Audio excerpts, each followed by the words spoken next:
Un momentico.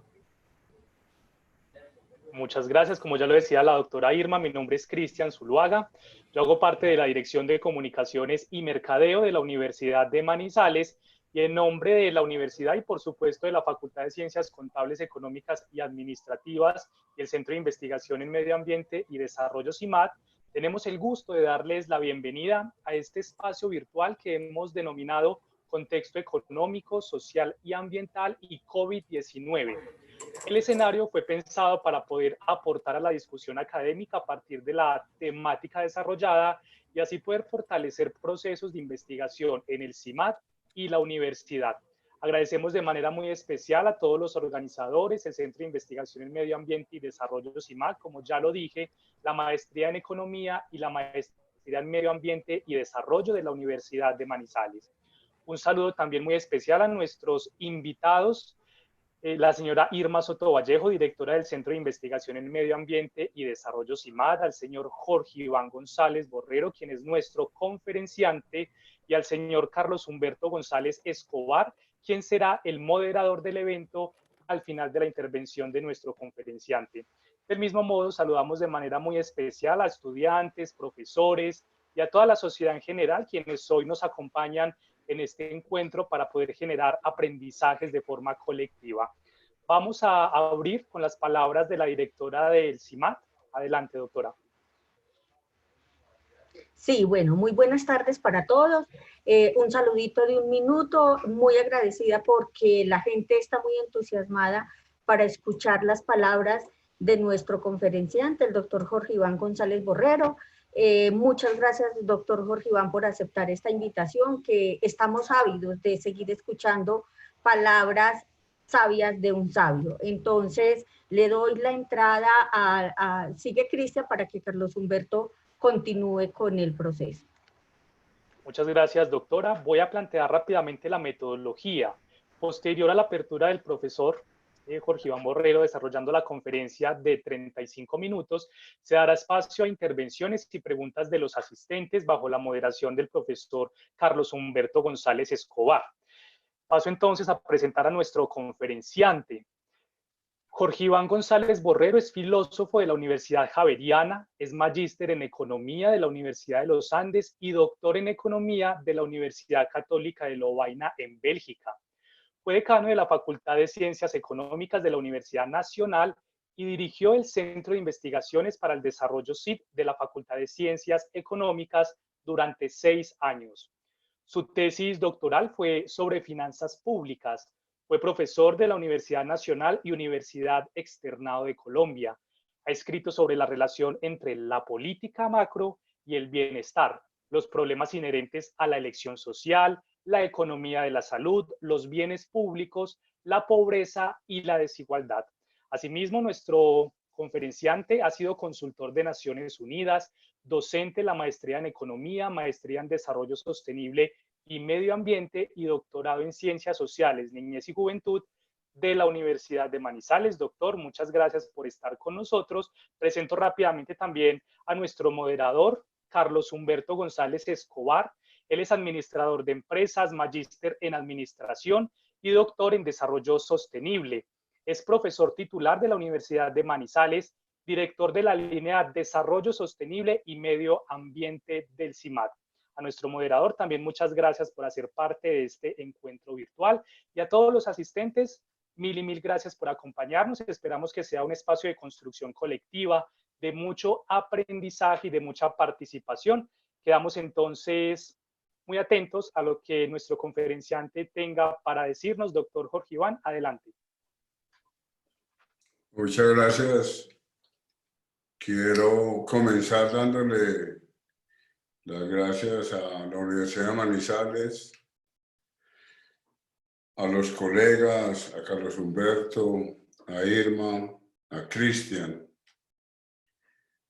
Yo quiero plantear en esta charla 3 temas que me parecen relevantes. El primero es un aspecto relacionado con el método. El segundo tema, con los retos que nos plantea la situación actual frente a la concepción del Estado. Y el tercero, algunas ideas sobre la política económica y sobre la forma como el gobierno ha ido reaccionando frente a la actual situación. En especial, conversamos con Carlos Humberto las últimas decisiones que ha tomado el Ministerio de Hacienda, los últimos decretos que ha sacado para tratar de responder a la crisis. El primer punto es el método. Creo que estos días hemos utilizado de muchas maneras la palabra incertidumbre y tenemos razón en utilizar la palabra incertidumbre. Lo que pasa es que esa palabra no la hemos empleado de manera consecuente en el análisis económico. Yo creo que es el momento para que realmente consideremos en economía lo que significa la incertidumbre. Afortunadamente, en el pensamiento económico tenemos escuelas, tenemos autores que han considerado de manera explícita la importancia de la incertidumbre y la relevancia de la incertidumbre. Lo primero es explicar el significado de incertidumbre.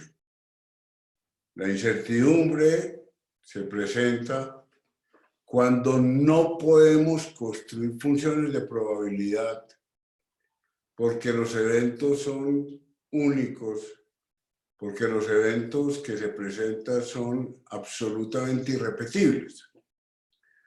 Cuando construimos en las disciplinas sociales, en las disciplinas estadísticas, funciones de probabilidad, hablamos de riesgo. Las funciones de probabilidad las construimos sobre eventos que se pueden repetir. Yo lanzo un dado muchísimas veces durante el día y concluyo que la probabilidad de que salga uno de los números es de 1/6. Yo lanzo una moneda durante el día y concluyo que la probabilidad de que caiga cara es 1/2.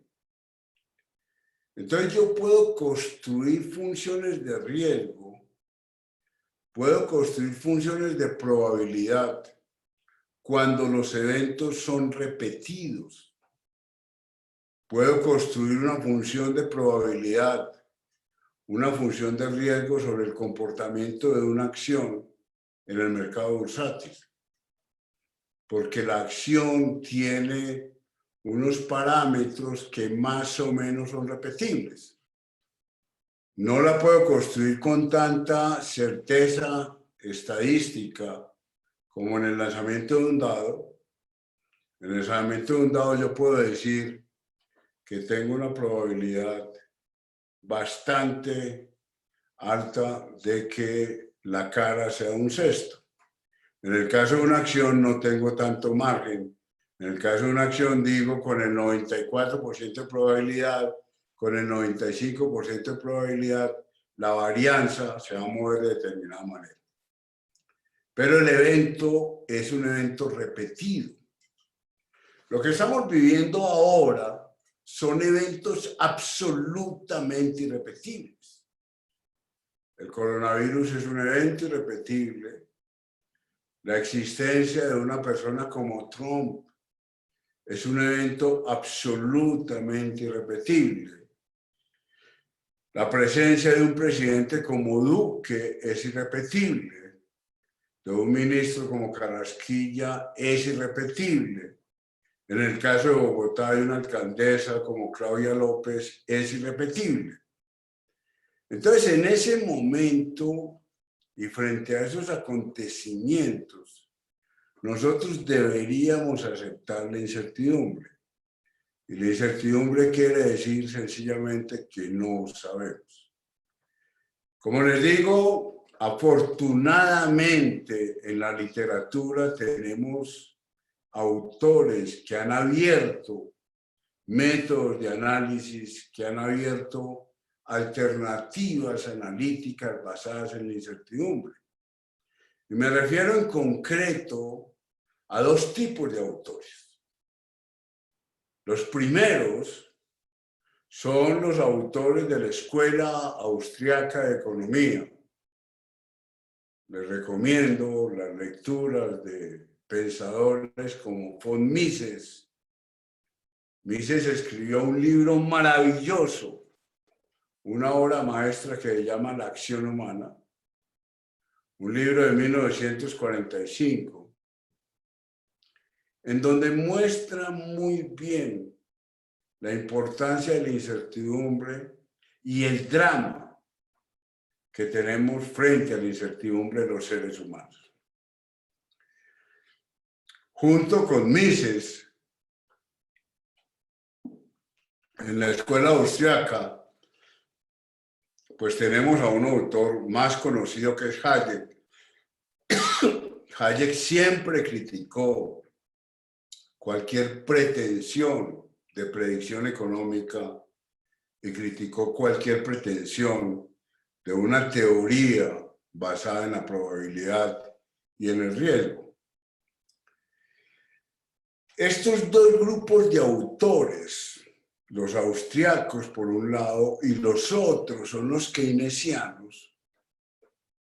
Keynes lo dijo claramente en muchas de sus obras y lo dice en la teoría general, escrita en 1936, frente al futuro aceptemos que no sabemos. Seamos humildes y reconozcamos que no sabemos. Esos autores han propuesto alternativas. Y la primera forma de mirar el futuro es no pretender mirarlo con modelos lineales. No pretender pensar el futuro como si supiéramos exactamente lo que va a pasar.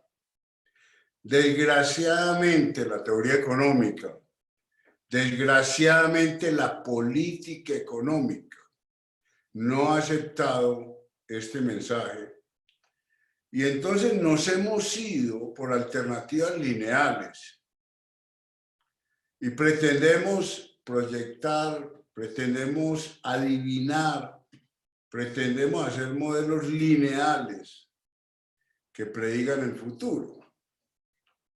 Y la expresión más clara de esto es la regla fiscal. Hemos construido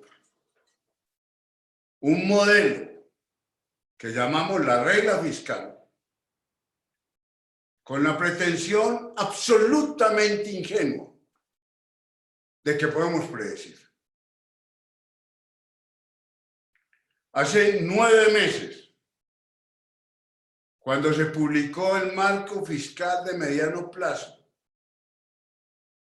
el Ministerio de Hacienda nos decía que el dólar estaría a 3.600 pesos en el 2030.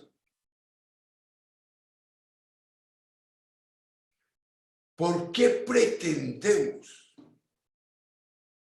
predecir el futuro?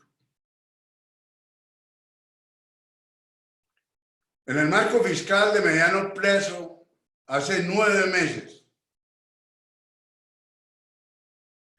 nos decía Carrasquilla que el petróleo iba a estar a $40 el barril. Hace 9 meses nos decía que la economía colombiana iba a crecer al 4%. ¿Por qué pretendemos hacer proyecciones lineales?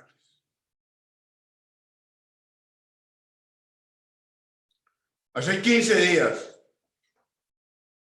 Fedesarrollo nos decía que la economía iba a caer 2%. Hace 3 días nos dijo que no, que tal vez no era el 2%, que la economía podía caer entre un 3 y un 8%.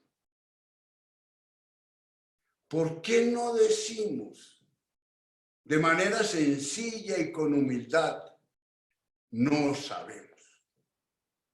No sabemos. No tenemos la más mínima idea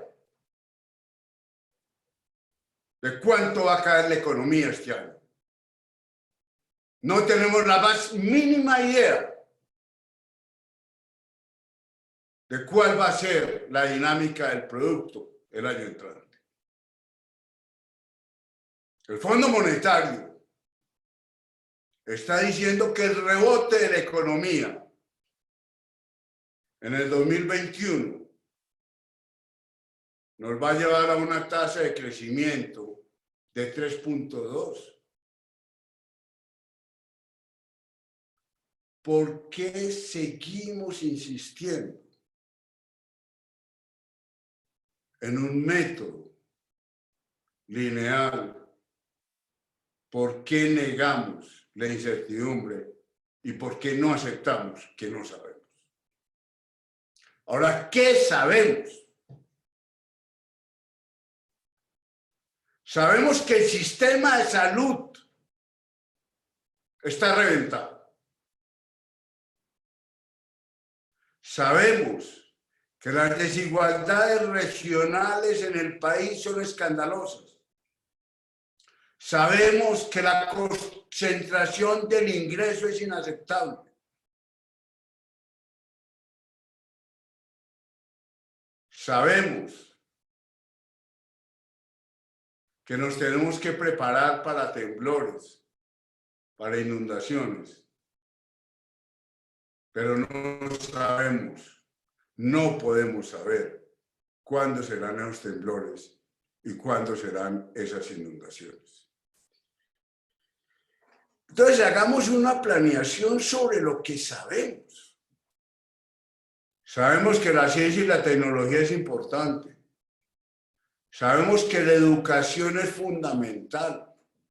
Sabemos que la protección social, que la protección universal es crucial. Sobre eso hagamos la planeación. Sobre eso construyamos sociedad. No sobre la pretensión de saber cuál va a ser el valor del dólar el año entrante o cuál va a ser el precio del petróleo el año entrante. Desde el punto de vista metodológico, tenemos que acabar con la regla fiscal. Es absurdo continuar, como pretende el Fondo Monetario Internacional, como pretende el ministro Carrasquilla, como lo ha vuelto a afirmar el exministro Cárdenas. Es absurdo continuar con la regla fiscal. Eso frente al método. Segundo tema, el Estado, el modelo económico. Esta es una repetición de lo que ya sabemos, pero hay que volverlo a decir.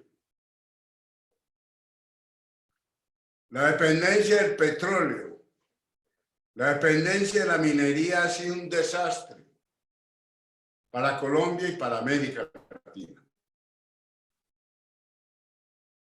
América Latina se reprimarizó, terminamos dependiendo de la exportación de petróleo, de carbón, de café, de banano. Acabamos con el aparato industrial, acabamos durante las bonanzas del petróleo y de la minería con la agricultura. Durante las dos administraciones de Santos, que el país vivió una bonanza maravillosa, una bonanza como no la vimos antes. No fuimos capaces de sembrar la bonanza. Todo lo contrario. Cuando comenzó la bonanza, estábamos importando 1 millón de toneladas de alimentos. Hoy estamos importando 14 millones de toneladas de alimentos. Entonces, junto al coronavirus y junto a la pandemia, pues tenemos una caída en los precios del petróleo, que en un país que se convirtió en dependiente del petróleo, pues tiene efectos desastrosos. No era difícil ver que estábamos acabando con la industria. No era difícil ver que estábamos acabando con la agricultura. El informe de desarrollo humano para Colombia hizo el análisis cuidadoso hace más de 10 años sobre la caída del sector agropecuario. La misión agropecuaria coordinada por José Antonio Campo también muestra la crisis agropecuaria y la pérdida de seguridad alimentaria. No era difícil verlo, era evidente, y no tomamos medidas para sembrar la bonanza. El problema fue para América Latina, con excepción de México, que por la maquila ha mantenido cierto ritmo industrial. América Latina se convirtió en un continente exportador de materias primas. La situación de Ecuador hoy es dramática, para no hablar de la de Venezuela, para no hablar de la de Argentina, para no hablar de la de Brasil. Nosotros hicimos un estudio comparando el aumento del producto entre 1960 y 1990, el periodo en donde creímos en el desarrollo de la industria nacional, el periodo en donde creímos en el Pacto Andino y en la integración regional, el periodo en el que creímos en la importancia de la intervención del Estado, el periodo en el que construimos lo poco que tenemos de estado del bienestar. Y comparamos 1960-1990 con 1990-2020, y lo que encontramos es que el crecimiento de la economía colombiana, la dinámica exportadora, fue claramente mejor en el periodo 60-90.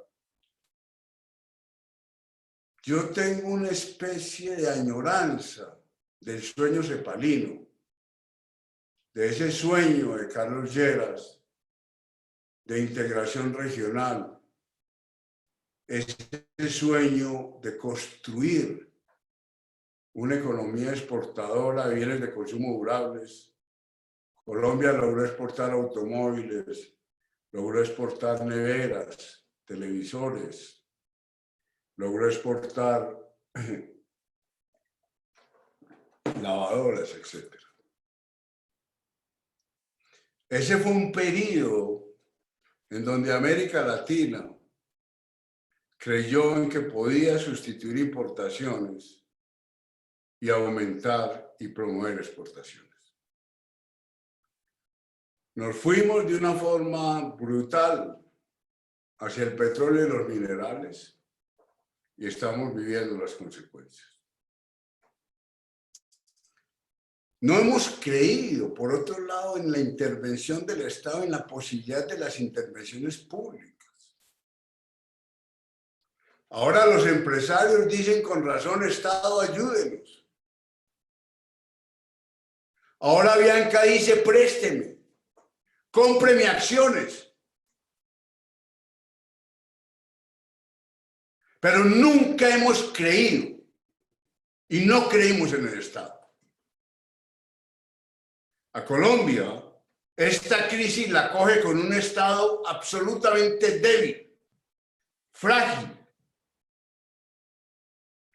La tributación en Colombia es 16% del PIB.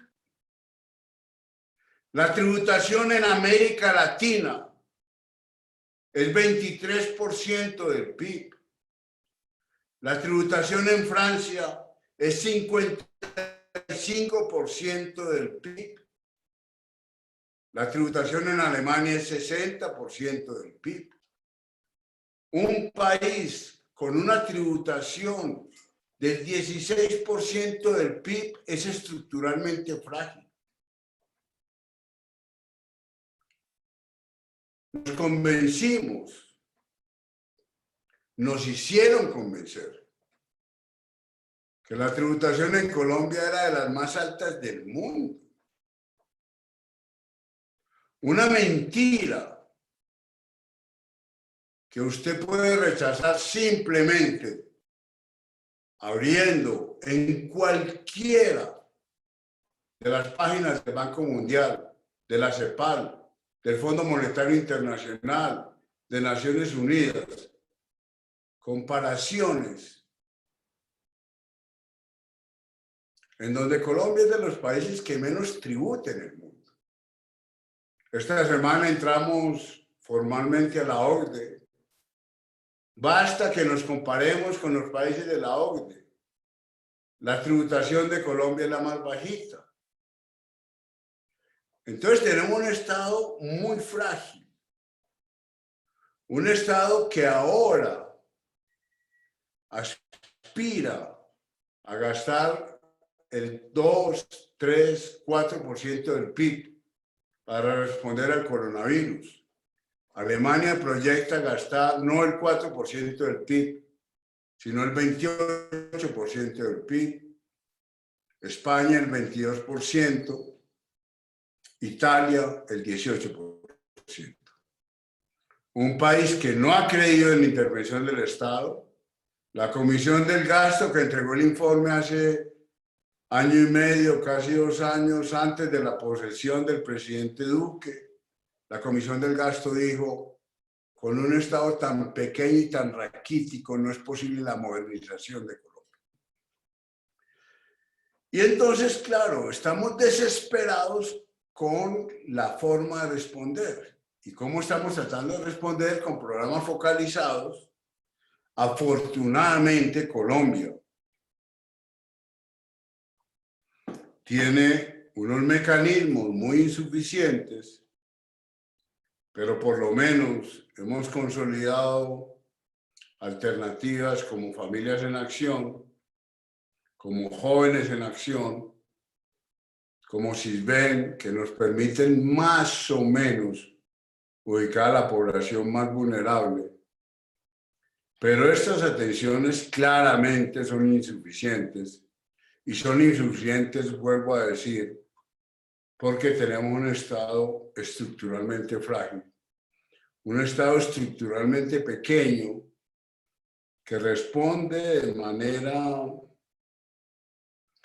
relativamente rápida en grandes ciudades, Medellín, Bogotá, Barranquilla, Cali, pero que no es capaz de responder en los municipios y sobre todo que no es capaz de responder frente a las desigualdades enormes que existen entre los territorios.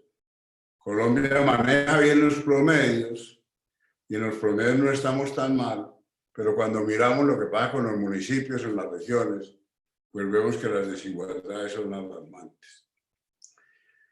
Entonces, el tema distributivo y el tema de impuestos y el tema de un Estado pequeño aparecen ahora con una fuerza enorme.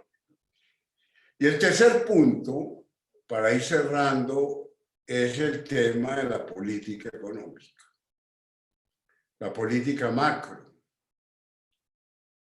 El gobierno insiste, y vuelvo a repetirlo, en mantener la regla fiscal. El ministro de Hacienda dice nuevamente que va a convocar al Comité de la Regla Fiscal para ampliar el déficit. El déficit hay que ampliarlo.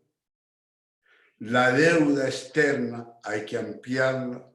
La deuda interna hay que ampliarla.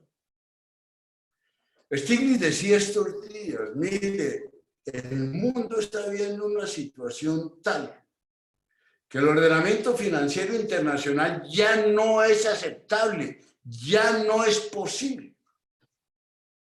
El saldo de la deuda pública de Colombia, de la deuda pública sobre el PIB, es cercano al 60%. Cuando Argentina, en los años 80, que se hablaba de la gran crisis de la deuda latinoamericana, hizo las negociaciones con el Fondo Monetario Internacional, en el llamado Plan Brady. Argentina, para recordarles a los oyentes, Argentina tenía un saldo de deuda pública sobre PIB del 28%. El 28%. En los años 80 era escandaloso. El 28% era una crisis de deuda. Hoy Colombia está cercano al 60%. Pero el problema no es solamente Colombia. Estados Unidos está en 105%. La Unión Europea está en 110%. Alemania, el país juicioso, está en 80%. Japón está en 220%. Vuelvo a decir, saldo de deuda pública. ¿Por qué? Porque desde los años 90 estamos con el cuento de que hay que reducir la tributación para que las empresas sean más competitivas. Y entonces bajamos la tributación, pero ningún país es capaz de bajar el gasto público. Y a pesar de que las tributaciones en Europa siguen siendo muy altas, las han bajado. Y entonces estamos frente a una crisis internacional financiera de proporciones absolutamente inesperadas. El Banco de Pagos Internacionales dice, en un informe que acaba de publicar hace 3 meses, que llama El Cisne Verde, haciéndolo una alegoría al cisne negro de Taleb, dice: el problema de las deudas públicas del mundo se van a complicar mucho más con el coronavirus y con el tema climático. Y por eso Stiglitz dice, mire, estamos frente a una situación inmanejable. Colombia no puede pagar esa deuda, como tampoco la puede pagar Alemania, como tampoco la puede pagar Estados Unidos.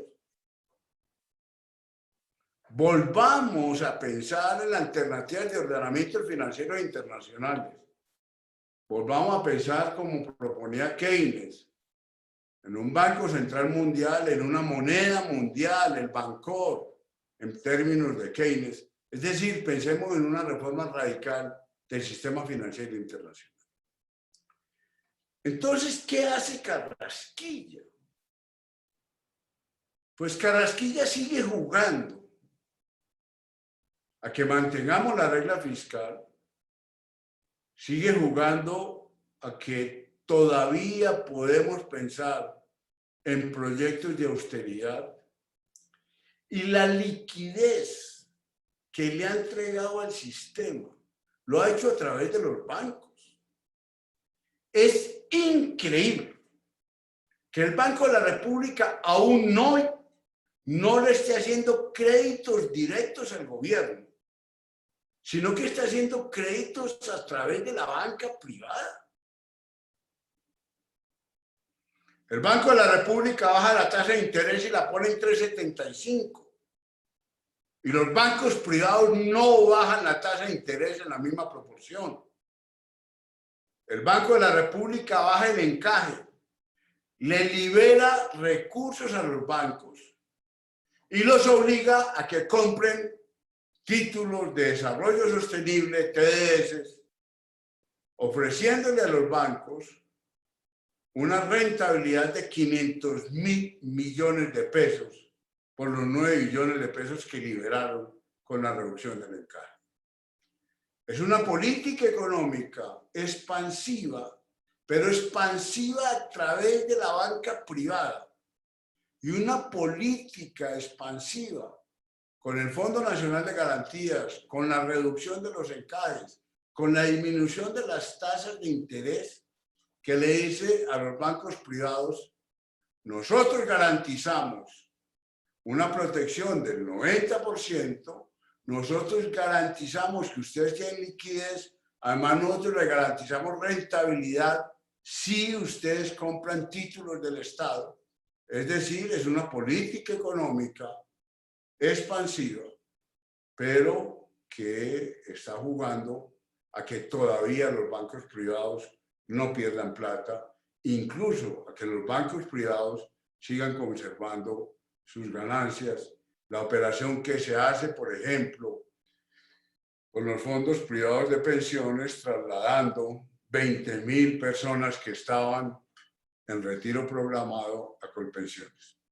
Y entonces termino diciendo, es una lástima que en este momento nosotros pretendamos todavía hacer una política fiscal, llamémosla así, ortodoxa, que sigamos utilizando términos como austeridad fiscal y que sigamos haciendo movimientos que favorecen la liquidez a través de los bancos privados. Y para complicar el panorama, uno no entiende cómo las calificadoras de riesgo insisten en la misma lógica de Carrasquilla, en que hay que mantener la austeridad fiscal, porque de lo contrario le bajan el grado de inversión a Colombia.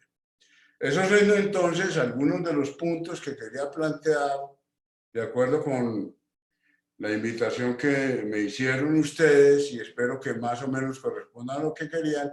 Entonces, en síntesis, cambiemos el método de análisis, pensemos en modelos de incertidumbre, aceptemos con humildad que no sabemos.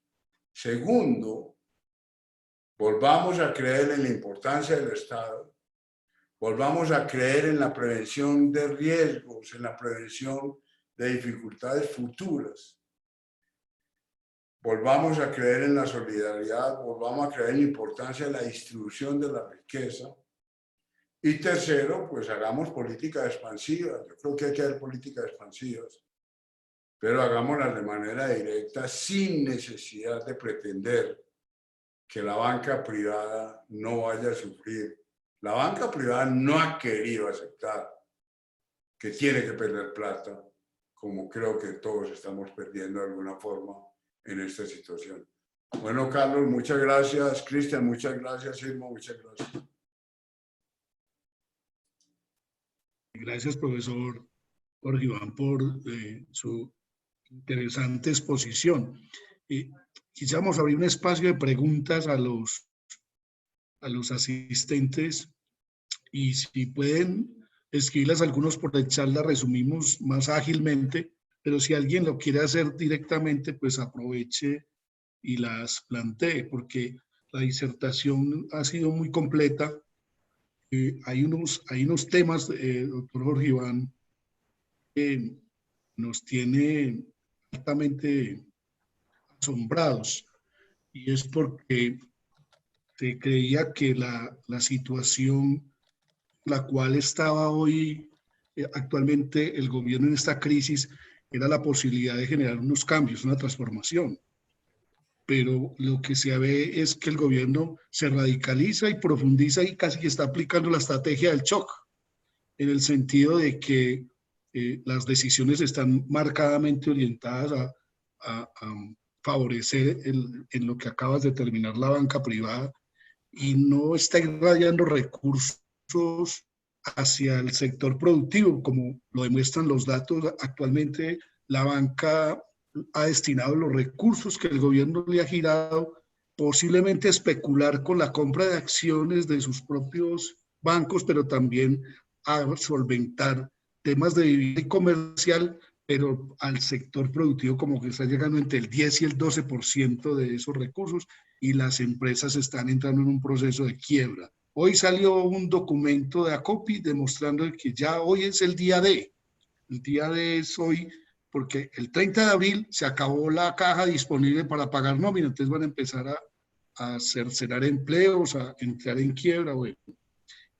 El doctor Iván, ¿usted alcanza a ver las preguntas en el chat o se las puedo leer? Léelas, Carlos. Léelas mejor. Yo se la leo, doctor Iván. Entonces, no, ahí las veo. Bueno, bien, pues. Pero léalas, Carlos, si quiere. Bueno, no, pues algunas, porque pues aquí, por ejemplo, Marlene, la colega, acaba de plantear el tema del empleo, desde dónde abordar el tema del empleo. O Darío, por ejemplo, dice, ¿qué medidas entonces debe tomar el gobierno nacional? Darío, la dejaste ahí en el aire, pero debe ser las medidas para rehacer esta crisis, porque al parecer la crisis no se queda en lo que estamos leyendo, sino que se deviene en otra debacle. Es posible que lo que esté pasando sea eso. Darío dice acá abajo, empresas, comercios, empleos, trabajos informales, personas pobres y vulnerables. Eso resumiría que hay una discusión, un dilema ético entre el tema de la economía y la salud, y algunos dicen, es que el tema no solo es solventar la economía y sí la salud, hay un dilema ético, sino también la curva de la inequidad, como lo que están planteando aquí.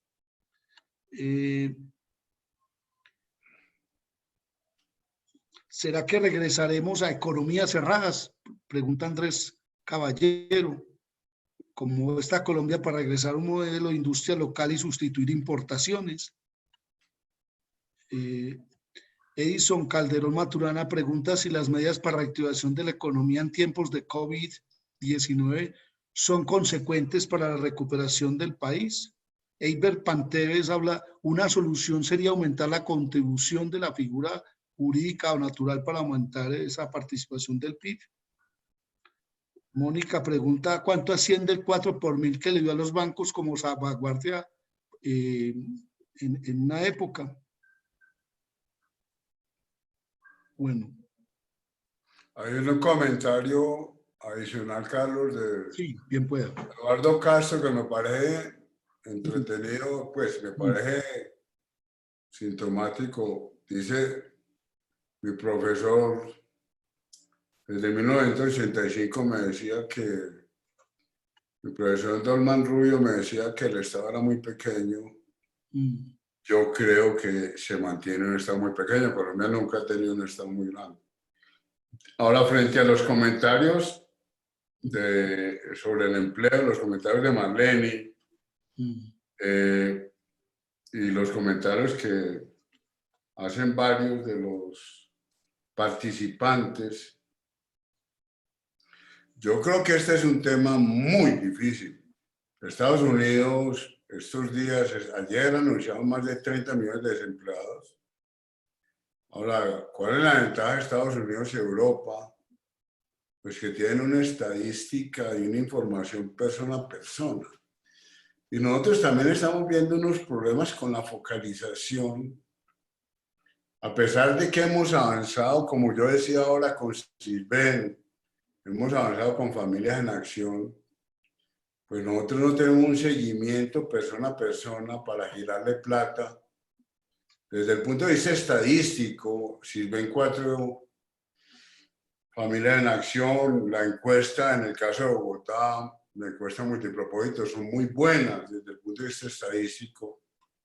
Pero en el momento de girar plata, usted necesita el nombre completo de la persona, la cédula, y ahí hemos tenido unos tropiezos enormes. Estados Unidos obviamente tiene una contabilidad persona a persona del desempleo, y ahí ya se anunciaban ya 30 millones de desempleados, obviamente 15 veces más que en la recesión del 2008. En el 2008 estaban hablando de 2,5 millones de desempleados. Dinamarca, Alemania, pues han optado porque el Estado subsidie directamente. Yo no me imagino las empresas endeudándose para pagar los salarios de los trabajadores, a no ser que haya unas protecciones enormes. O sea, yo no me imagino una pequeña empresa y una mediana empresa endeudándose para pagar salarios sin saber qué va a pasar en los próximos 2 o 3 meses. Porque el problema es que no tenemos ni idea de lo que pueda pasar. Colombia y Duque hablan como habla Cuomo, como habla Macron, como habla como Nueva York, como habla Macron, como si ya estuviéramos saliendo. Pero Colombia está empezando. Nosotros estamos haciendo la reactivación como si fuéramos España e Italia saliendo. Nosotros estamos entrando. Entonces nadie sabe lo que va a pasar. Entonces a mí me parece que el tema del empleo pues refleja que no estamos preparados y yo, frente a esa pregunta, yo no veo ninguna solución. Y yo lo que creo con la CEPAL es que vamos a tener un número creciente de pobres en América Latina. Porque es imposible pedirle a las empresas, que se endeuden para pagar salarios. Si el Estado no interviene, ahora todavía hay margen de intervenir, pero entonces, ¿cómo distribuimos esos recursos? ¿Cómo los distribuimos? ¿Durante cuánto tiempo? Pues uno puede pensar que cada mes los cálculos que se han hecho de 10 billones de pesos, estamos hablando de 1% del PIB mes, pero eso ¿cuánto lo podemos mantener? Si le entregáramos a los trabajadores la propuesta, por ejemplo, que ha hecho Eduardo Lora, ¿cuánto podemos mantener eso? Esa es una pregunta imposible de responder en estos momentos, pero estamos frente a una situación trágica. Yo me acuerdo en este momento esa frase tan dura de Amartya Sen: ¿para qué estudiamos los economistas teorías de desarrollo y teorías de crecimiento? Él dice, para responder una sola pregunta. ¿Por qué en el mundo contemporáneo la gente se muere de hambre? Ya nos anuncian la FAO que este año se pueden morir en el mundo 265 millones de personas de hambre. Esa es una pregunta la que hace ser dramática. Yo creo que América Latina, creo que Colombia va a aumentar de manera notable los niveles de pobreza. Esperemos que los niveles de hambre no sean muy altos, pero yo no veo el Estado que tenemos nosotros con capacidades logísticas y con capacidades de recursos para mantener durante 4 o 5 meses unos subsidios a la nómina. Entonces, esa es una pregunta pues dramática. Yo me imagino en el momento en que la economía se empieza a recuperar, un Estado haciendo obra pública y reactivando la economía de manera general. Pero yo no sé en este momento cómo pudiera ser posible garantizar para la mitad de la población empleada en empresas informales, en pequeñas y medianas empresas, y que no están en Familia en Acción, y que no están en Jóvenes en Acción, y que no están en las estadísticas normales, garantizarles unos recursos estables. Yo no sé cómo puede hacer, no creo que se pueda hacer.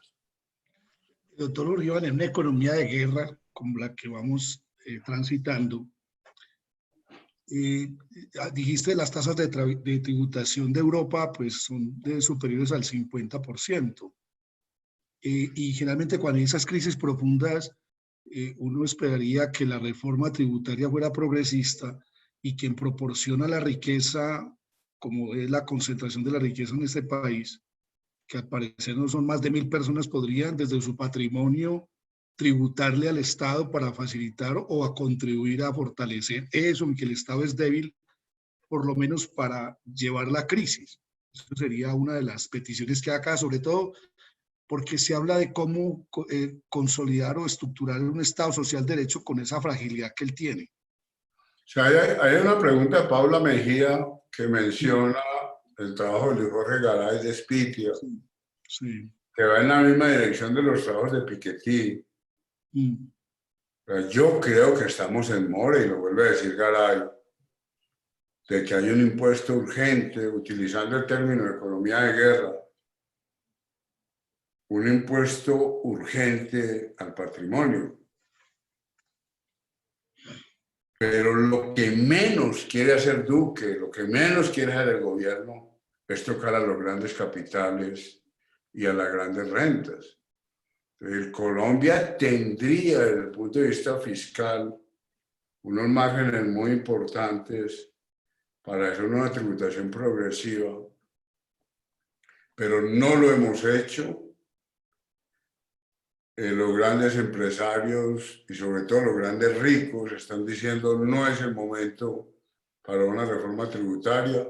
La columna de Salomón Calmanovis este lunes diciendo hay que hacer rápido una reforma que toque el impuesto al patrimonio. Si Uribe la hizo argumentando la guerra contra las FARC y la guerra contra el terrorismo en los términos de Uribe, pues yo creo que este es el momento para que los grandes ricos del país contribuyan.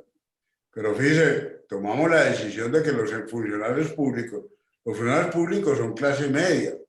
Los funcionarios públicos sí tienen que contribuir con el 20% o con el 10% de sus ingresos, pero no se ha tocado los grandes ricos del país. A mí me da muchísima risa ver en primera página del Tiempo la gran noticia es que Luis Carlos Sarmiento dona $1 millón, es decir, está donando 4.000 millones de pesos, y eso para el Tiempo merece primera página.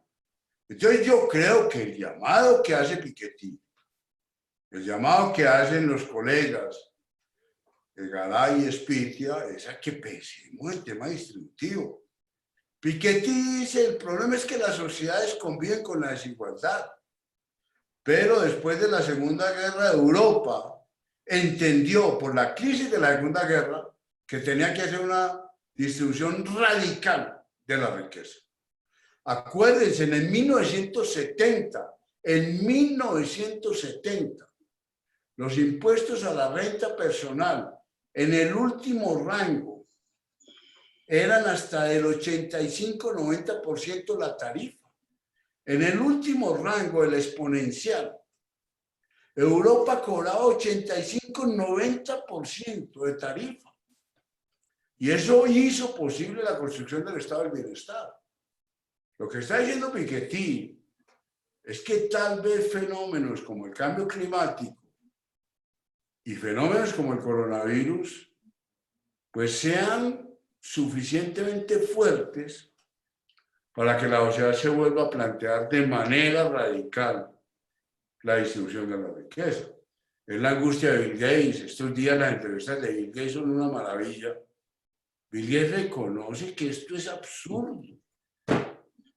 Bill Gates reconoce que él, con 110.000 millones de dólares, es un absurdo.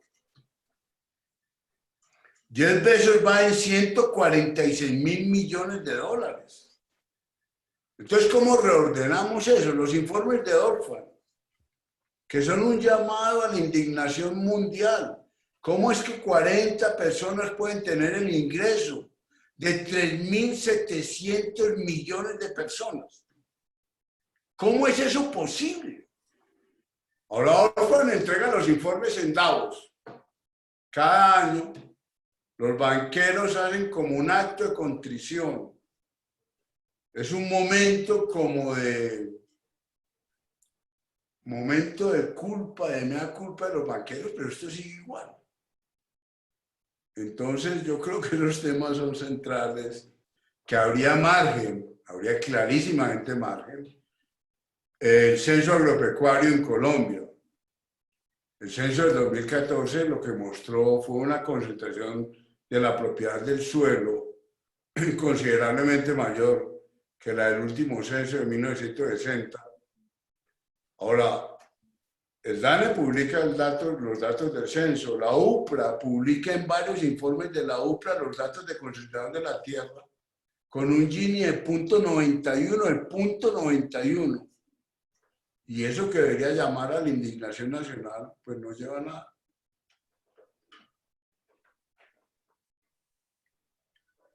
Pero no sé, Carlos, esa es como mi reacción. Hay una colega de México que pregunta si las medidas que se han tomado en México están por fuera del tema clásico que tú mencionas. Las medidas de México, de AMLO. De AMLO, sí. Yo no conozco muy bien la situación de México. Ahora, cuando uno compara a México con Colombia, o sea, en América Latina hay unos países como México, como Argentina, que han creído siempre en la intervención del Estado. México es un país con un Estado mucho más potente que Colombia. Basta ver, por ejemplo, una universidad como la UNAM. En el caso de México, la UBA en Buenos Aires. Son universidades públicas de 300.000 estudiantes.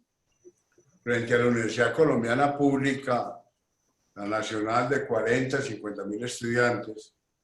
Pero bueno, no conozco bien el caso mexicano, pero de todas maneras la impresión que uno tiene es que México, si es un país con mucho mayor estado, y que México, a diferencia de muchos de los países de América del Sur, logró mantener una producción industrial por la maquila que no la llevó a depender tanto del petróleo como en el caso colombiano. México ha mantenido una dinámica industrial mucho más activa que los países de América de Sudamérica. Doctor Jorge Iván, antes de que se nos vaya una última pregunta. Usted es un analista del dato y en Bogotá sobre todo se identificó que había una pobreza invisible. O sea, que la estadística y los datos que se tenían que mostraban una mejoría, unas condiciones de menos niveles de pobreza y de miseria, se destaparon con el coronavirus y vieron la profundidad de la crisis de la pobreza en Bogotá en especial. Ese asunto del dato y la estadística frente a esto que se ha planteado de la pobreza. Sí, yo creo que nosotros en Colombia debemos avanzar con esta crisis hacia una declaración universal de renta. Yo creo que esto lo que ha demostrado es los problemas de compatibilizar bases de datos. En Bogotá siempre considero que tenía muy buenas bases de datos administrativos, pero ahora vemos que son muy insuficientes. Yo creo que Colombia, pensando en alternativas que se han movido mucho estos días, que la plantea Garay y Espitia también, las alternativas de ingreso básico universal, pues la primera condición es una declaración de renta universal y una declaración de renta que nos permita saber cada año cómo está la situación de la familia. Vickrey, que recibió el Premio Nobel de Economía canadiense, Vickrey insistía muchísimo en declaraciones de renta que nos informen sobre las condiciones de las personas. Es decir, no es lo mismo que usted se gane 50 millones de pesos, Carlos y yo, que ya estamos en una etapa de la vida más avanzada, que se los gane James. Si los dos nos ganamos 50 millones de pesos mensuales y James se gana 50 millones de pesos, en la declaración de renta usted tiene que decir, yo me llamo James y soy futbolista. Mis piernas se me acaban en 6 años. En cambio, Carlos Humberto y yo decimos, somos profesores universitarios, ya estamos en un momento de la vida más avanzado. Los 50 millones de pesos para nosotros son más que suficientes porque los hijos de nosotros ya se educaron. Y entonces el sistema tributario no nos cobra a nosotros lo mismo que a James. El sistema tributario le cobra mucho menos a James que a nosotros, porque James está joven y en el futuro, cuando no tenga piernas, pues no se va a ganar 50 millones de pesos mensuales. Entonces usted necesita declaraciones de renta que le informen. Usted vive en una casa relativamente buena, usted tiene una pensión relativamente buena, pero su papá o su mamá o su hermano tiene que tener una persona todo el día acompañándolo porque está enfermo, pues usted tiene que informar eso en la declaración de renta. Y si usted me informa eso en la declaración de renta, pues yo lo trato mejor desde el punto de vista fiscal. Pero por eso decía Vickrey, si una declaración de renta quiere ser equitativa, tiene que pedir información. Usted no puede tener declaraciones de renta equitativas de una página. Usted necesita que la gente le informe en qué está. Entonces yo creo que esa pobreza oculta se soluciona, pues si yo tengo unas declaraciones de rentas universales. Pero Carlos es muy joven investigador, entonces no tiene lío, tiene piernas para muchos ratos. Entonces...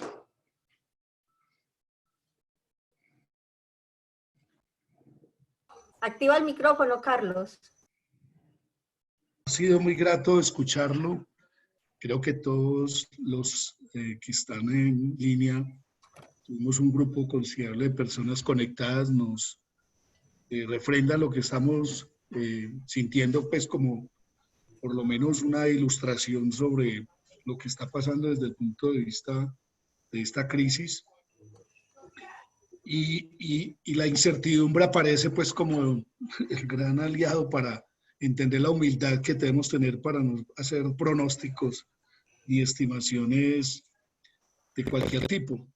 Y hay que estar alertas, creemos nosotros, para seguir analizando el tema en la cotidianidad.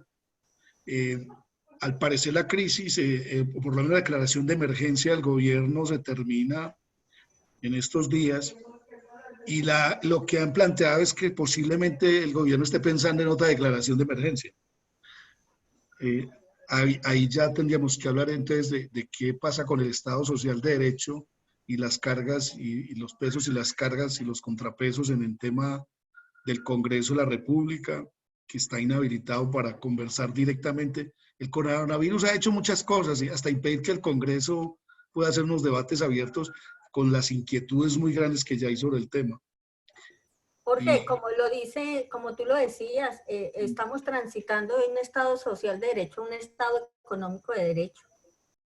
Sí.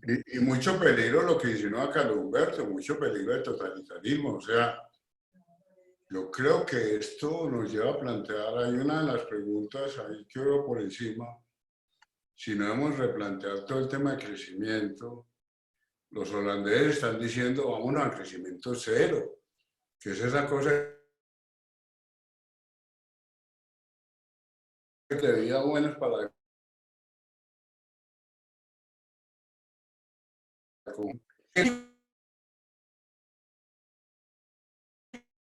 Usted tiene que... ¿Por qué una compra el par de tenis una vez que ya consumí el antiguo par de tenis? O sea, ¿por qué de pronto en el closet tenemos 4 o 5 pares de tenis? En las sociedades de consumo, ¿por qué hay que crecer todos los años más? ¿Por qué no calmamos esa dinámica de crecimiento? ¿Y por qué no volvemos a pensar pues, lo que siempre dijo Edward Bentham? El cuerpo humano no puede disfrutar de tanto. Es decir, volvamos al principio de los diálogos socráticos, el diálogo de Sócrates y Glaucón. Glaucón, ¿qué se necesita para ser feliz? Y dice Glaucón, la riqueza, Sócrates. Y le dice Sócrates, sí, la riqueza es condición necesaria, pero además se necesita virtuosidad. riqueza y virtuosidad. Las sociedades contemporáneas han pensado que la riqueza es lo único necesario, pero la riqueza manejada con virtuosidad, pues lo lleva a uno a concluir un poco la angustia de Bill Gates. La Fundación Bill Gates, les recomiendo los informes de la Fundación Bill Gates, que son muy bonitos. Él dice, él y mi esposa y yo hemos sido unos privilegiados. ¿Yo cómo hago para África? Para que una persona que nació en la zona en zonas de África, del centro africano, pueda vivir bien. ¿Cómo hacemos? Yo quiero que todos mis recursos sean para que la gente viva bien. Ahora no encuentro los mecanismos institucionales para que mis donaciones y mi riqueza favorezcan al conjunto de la sociedad. Y la pregunta angustiosa es ¿por qué hoy se muere gente de hambre? Si tenemos todos los instrumentos, en teoría, para que nadie se muera de hambre. Muy bien. Bueno, muchas gracias. Así damos por concluida. Le agradecemos infinitamente, doctor Jorge Iván, por esta posibilidad de que nos haya expresado todo su pensamiento, su conocimiento sobre el tema. Esperamos tenerlo en más oportunidades. Creo que este sistema de conversación se va a imponer. Las crisis va a tener... Bueno, uno va aprendiendo, yo he ido aprendiendo. Sí, claro, va a tocar este tipo de conversaciones virtuales. A todos los asistentes, muchas gracias por haber estado presentes. Esperamos que todos hayan aprovechado al máximo esta posibilidad de conversación y nos volveremos a ver. Un abrazo fraternal, doctor Iván. Hoy muchas gracias y gracias a las personas que están mandando mensajes. Sí. También les doy muchas las gracias y bueno, muchísimas gracias a ustedes por la invitación a la universidad, a todos. Jorge, muchas gracias. Ha sido un gusto y un deleite escucharlo. Nos quedan muchas inquietudes. La gente escribe, hay tela para mucho cortar también. Seguro que esta temática y estas conversas tienen que seguir. Tu disposición a ilustrarnos muy maravillosa y a todos los asistentes, 126 personas lograron conectarse. Creo que esto nos da muchas luces para seguir pensando e ir cuestionando. Bueno, Gracias. muchas gracias a todos entonces también. Carlos Humberto, muchas gracias también por apoyar la conversa. No, con mucho gusto. Para mí es un placer tener al doctor Iván y aprender muchas cosas. Muchas gracias. Recuerde que usted sigue siendo joven investigador, ¿oyó? Joven investigador, bueno. Jorge, usted también. Yo también soy joven investigador, bueno. Bueno, no, muchas gracias y un feliz resto de día. Chao. Bueno, felicidades.